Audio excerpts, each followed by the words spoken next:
له بنو وروسته په خیبر پښتونخوا کې د پاکستاني طالبانو په برید کې 7 تنه وژل شوي دي. سلام ستړي مشئ پام وکړئ د یاران ټي وي یوټیوب چینل څخه تازه او مهم خبر ته. د پاکستان پوځ وايي په ډیره اسماعیل خان کې پر یو ځایي روغتون د پاکستاني طالبانو په برید کې د 2 سرتیرو په ګډون 7 کسان وژل شوي دي. خبرپاڼه زیاتوي چې په دغه نښته کې 3 وسلوال هم وژل شوي دي.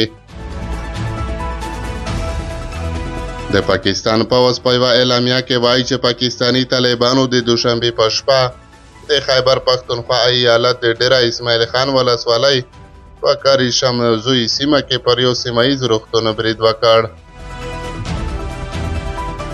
د پوځ لخوا په خپره شوې اعلامیه کې ویل شوي چې په برید کې د ښځو او ماشومانو په ګډون 15 ملکي وګړي او 2 د اردو سرتیري وژل شوي دي.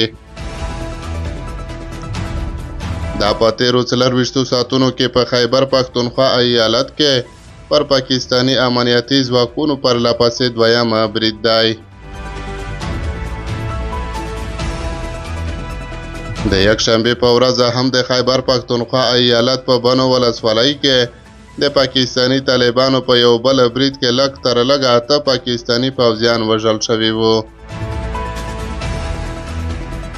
په دغه برید کې لومړی 2 د موټر بمي چاودنې وې او وروسته وسلواله نښته روانه شوه چې لږ تر لږه 24 ساعته یې دوام وکړ.